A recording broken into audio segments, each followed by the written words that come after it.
Welcome to I dream. నేను దేశ్రీ. Advocate Nageshwar పూజారి గారు మనతో పాటు స్టూడియోలో ఉన్నారు. మాట్లాడదాం. Hello sir. చాలా మంది అంటే ఫ్లాట్స్ కొన్నప్పుడు, ప్లాట్స్ కొన్నప్పుడు, ఇంకా జనరల్గా ఏదైనా కావచ్చు, అగ్రిమెంట్స్ సైన్ చేసుకుంటారు కదా. సో అవన్నీ కూడా చదవకుండానే ఇంక ఇక్కడ సైన్ పెట్టి ఇక్కడ సైన్ పెట్టి అంటే పేపర్స్ ఉంటాయి, చదవకుండానే సైన్స్ పెడతా ఉంటారనమాట. సో దీనివల్ల ఏమైనా లీగల్గా ఏమైనా ఇష్యూస్ ఫేస్ చేసే ఛాన్స్ ఉంటుందా? ఫస్ట్ లాజికల్గా అందరికి తెలియని విషయం ఒక విషయం చెప్తాను నేను. అగ్రిమెంట్ ఎందుకు చేసుకుంటారు? ట్రాన్స్ఫర్ చేసుకుంటారు రైట్స్. అగ్రిమెంట్ ద్వారా రైట్స్ ట్రాన్స్ఫర్ కావు. అగ్రిమెంట్ ఒప్పందము. అనేది ఎందుకు చేసుకుంటారు అంటే ఏంటంటే లీగల్ కాంప్లికేషన్స్ రాకుండా ఒక ట్రాన్సాక్షన్ జరిగేటప్పుడు టర్మ్స్ అండ్ కండిషన్స్ రాసుకుంటారు. ఆ టర్మ్స్ అండ్ కండిషన్స్ ఇద్దరు పాటించాలని చెప్పి అనుకొని ఒక అగ్రిమెంట్ రాసుకుంటారు.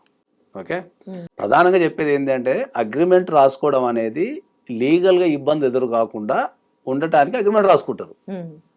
కానీ ఆ అగ్రిమెంటే తోనే కేసు అవుతుంది. అంటే నువ్వు కోర్టుకి వెళ్ళాలంటే అగ్రిమెంట్ కావాలి.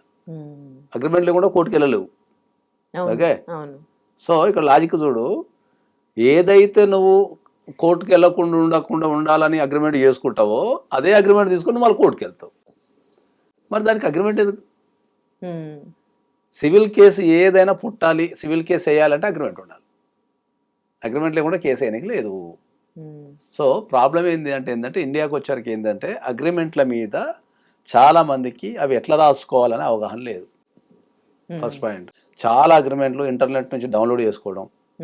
ఓకే, ఇంటర్నెట్ నుంచి డౌన్లోడ్ చేసుకోవడం, లేదా వాళ్ళ దగ్గర ఆల్రెడీ ఎవరో ఫార్మాట్ కొట్టిన ఫార్మాట్లు ఉంటే దాన్ని కొట్టేసుకోవడం, లేకపోతే మనకు జనరల్గా బయట మనకు డిటిపి సెంటర్లని, ఈ టైపిస్ట్ సెంటర్లని ఉంటాయి, అక్కడికి వెళ్ళి చేసుకుంటారు.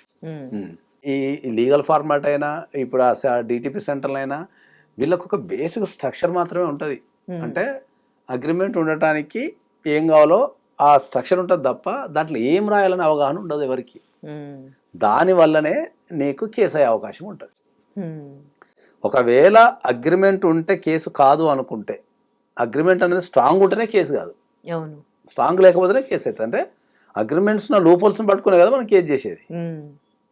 సో అందుకే అందరికి ఏం చెప్తా ఏంటంటే ఎవరైనా సరే మీరు ఏ రకమైన అగ్రిమెంట్ చేసుకోవాలనుకున్నా మీరు ఎక్స్పర్ట్స్ దగ్గరికి వెళ్ళి అగ్రిమెంట్ చేసుకోవాలి తప్ప మీరు ఇంటర్నెట్ నుంచి డౌన్లోడ్ చేసుకున్నాయి. ఈ మధ్య కాలంలో మాకు కొత్త సమస్య ఎదురవుతున్నది. ఏం చెప్పనా, చాట్ జీపీలో కొట్టుకుంటారు. చాట్ జీపీలో కొట్టుకుంటున్నారు. సో ఆ చాట్ జీపీలో కొట్టుకోవడము, లేకపోతే ఇంటర్నెట్ నుంచి డౌన్లోడ్ చేసుకోవడమో, పాత అగ్రిమెంట్లు ఉంటే కాపీ పేస్ట్ చేసుకోవడమో, లేదా డిటిపి సెంటర్లో కొట్టించడమో చేసుకోవద్దు.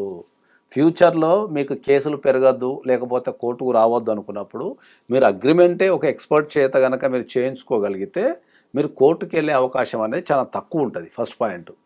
ఒకవేళ కోర్టుకు వెళ్ళినా గెలిచే అవకాశం 100% ఉంటుంది.